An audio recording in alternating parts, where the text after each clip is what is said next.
नमस्कार मंडळी. तर सकाळी सकाळी तुमची पाटलीनबाई कामं करत आहे, कारण आज मम्मी सकाळी सकाळी बाहेर गेलेली आहे. त्यामुळे आज सगळं काम पाटलीनबाईला करायचं आहे. याच्यानंतर मी बरेच सारे काम वगैरे केले, पण मी काही रेकॉर्डच केलं नाही. आमच्या सगळ्यांचे जेवण वगैरे झाले. मग पप्पा म्हणे की फिश टँक खूप खराब झालेला आहे, तू एक काम कर, क्लीन करून घे.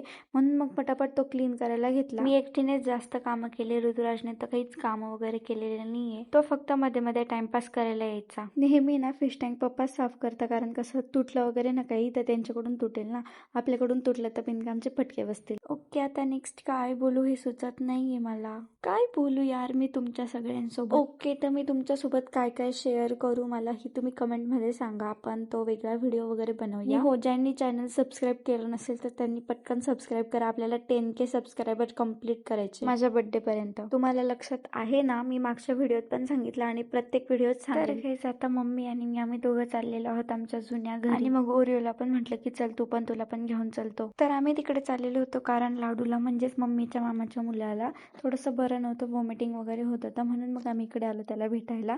तर तो इथे चहा वगैरे पित होता आणि जी बसलेल्या होत्या. मग त्यानंतर आम्ही शेजारी गेलो बाळाला बघायला. इकडे आलं का खूप आठवणी ताज्या होतात आमच्या. त्यानंतर मग बराच वेळ तिथे थांबलो आणि जाता जाता इथे नम्रता ताईला भेटलो. ती पण खूप जास्त गोड, एकदम ती अशी डाऊन टू अर्थ आहे. नंतर मग घरी आली आणि अशीच एक रेसिपी बघितली होती इन्स्टाला, ती ट्राय केली आणि खूप भारी लागली त्याची टेस्ट. मग काय मम्मी म्हणे चल आता बसू नको, उठ लवकर, पोळ्या वगैरे कर म्हणे. मग म्हटलं चला आता पटापट पोळ्या वगैरे करून घेऊ, नंतर मग आरामशीर बसू. बट नहीं, हमारी माताश्री को ऐसे लगता है कि हम सदा कदा कामच करत राहिलं पाहिजे, और हम करते हैं. अभी क्या करे, नाइलाज ये करना पड़ता है. 2 टाइम खाने को मिलना बहुत जरुरी है. आता इथे आमच्या शेजारी जी कुत्री ना, तिने पिल्लू दिलेले, हीच ती इनीच पिल्लू दिलेले, खूप गोड असे. आणि हे बघा आता मी ना हिच्यासाठी पोळी आणते. रोज आमच्या इथे सकाळी संध्याकाळी हिच्यासाठी 2 ते 3 पोळ्या केल्याच जातात. बिचारे मुक जनावर आहे, कुठे जाणार खायला. आपणच त्यांची काळजी घेतली पाहिजे ना. मी घरात जायला निघालीच तेवढं त्यांचं सगळ्यांचं दर्शन झालं. म्हणजे ते बाहेर चाललेले होते आणि त्यानंतर मग पप्पा ते बघत होते की या कुत्र्यांची सोय दुसरीकडे कुठे करता येईल का, कारण आहे ना ते तिथे रात्रभर खूप ओरडत असतात. मग अमर बहीण त्यांची झोप नाही होत. तर आहे ना मला थोडंसं फेसला फंगल इन्फेक्शन झालं होतं, काय माहिती कसं काय झालेलं, बट झालं होतं. त्या मग मी डॉक्टरांकडे गेली. ती मला त्यांनी क्रीम दिलेली आहे,